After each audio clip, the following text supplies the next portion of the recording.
when you said the Ramana Maharshi like style, like resting as I am. Yeah, because you are I am. But anything that you attach to it, then it's like I am this. I am tired. That's the identification. I am sad. I am afraid. Here's you, I am. And now everything else is experience. Fear is an experience. Sadness is an experience. Tiredness is an experience. So that's why I said with like when I was trying to show Mehdi is like I'm trying to separate you to show you.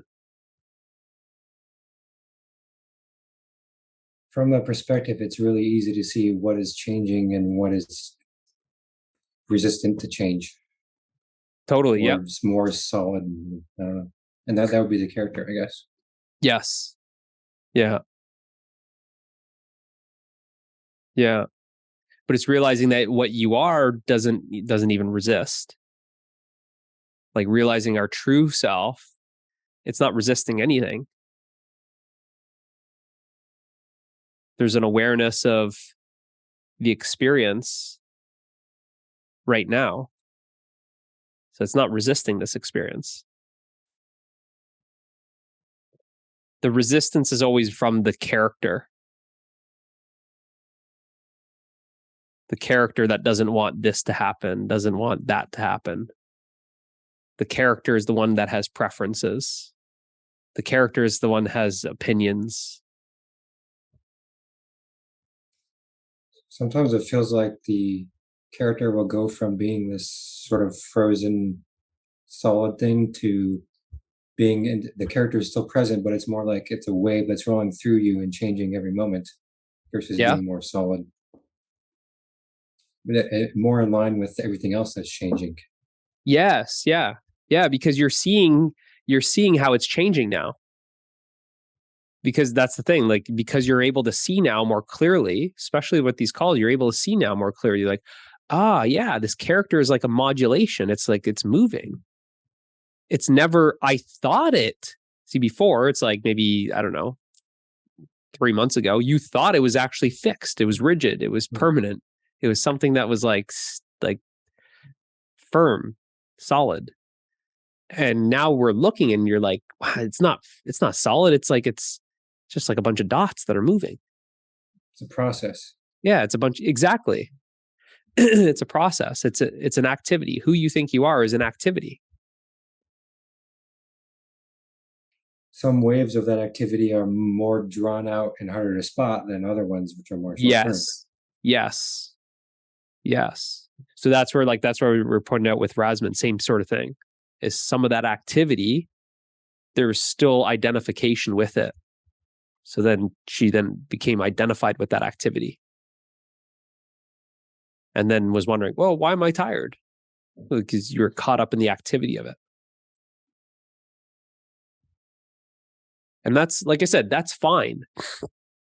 So don't beat yourself up over it, because that's another activity. Don't blame yourself. That's another activity. Don't guilt yourself. That's another activity. Don't say, I'm an idiot. How did I let that happen again? That's another activity. There's just, it's like, it's so subtle. It's just, you're seeing it.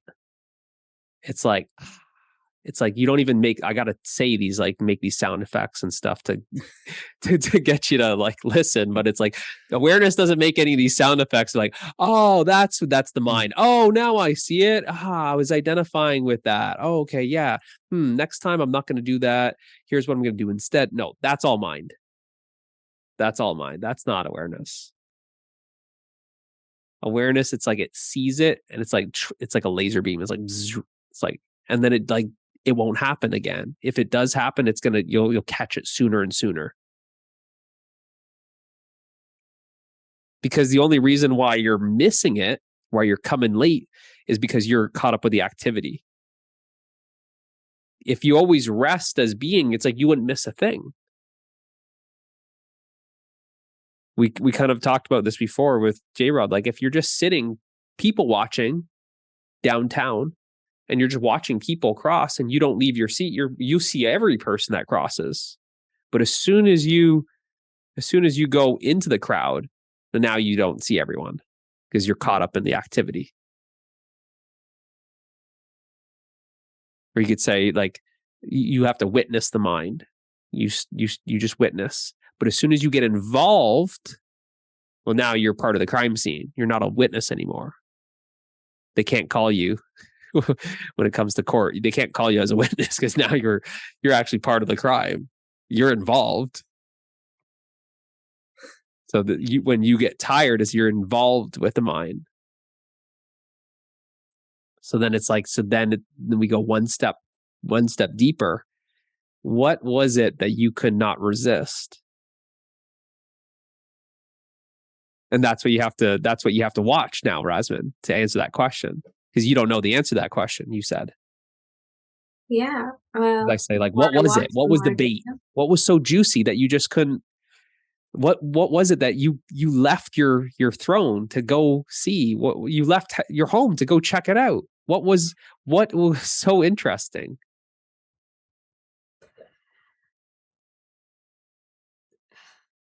Well, what was the drama?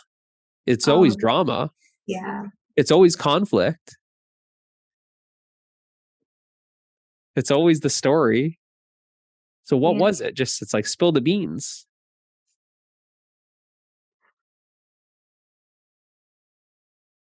It was a story of the future.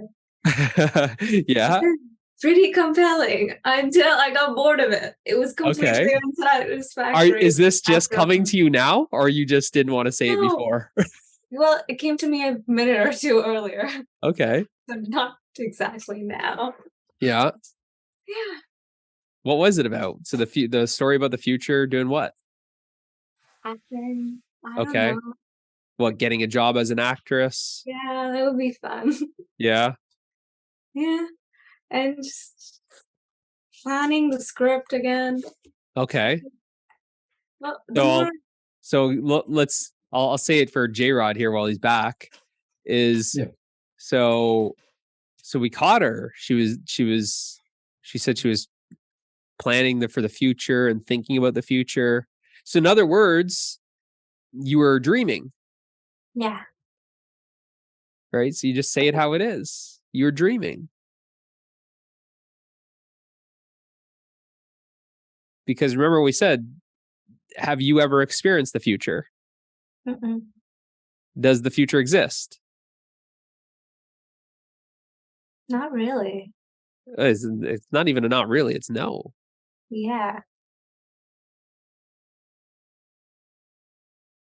Tomorrow does not exist. I mean, I know we're like tomorrow right now. This is 12:30, but at least you're on the same time there, J-Rod. But yeah, like when we started the call, it was here now.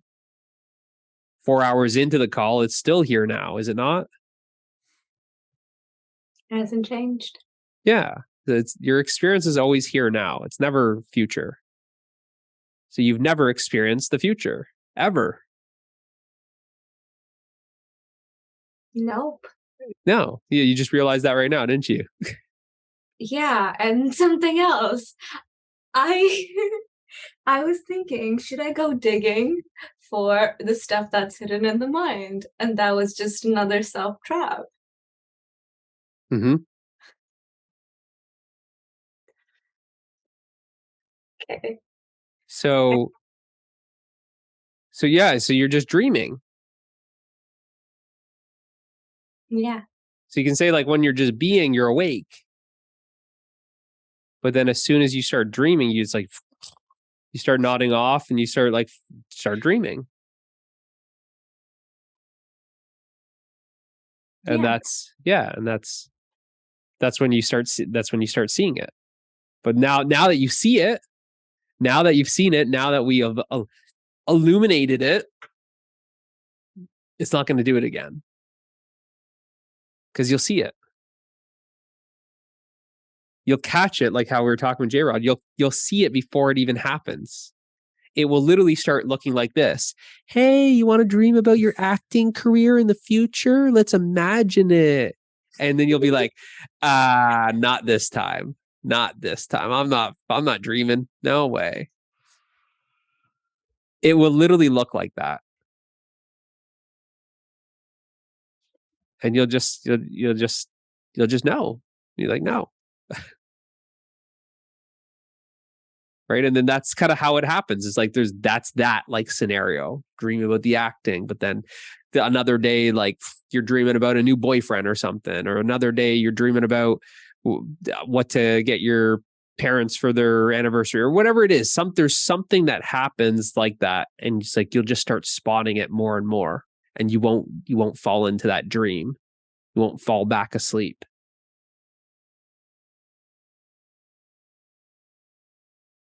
But it's usually, if you look at it, it's usually about what you're still creating identities with.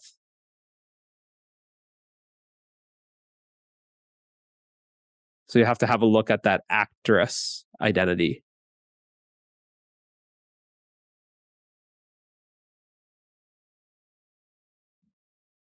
Because where there's a dream, there's a character.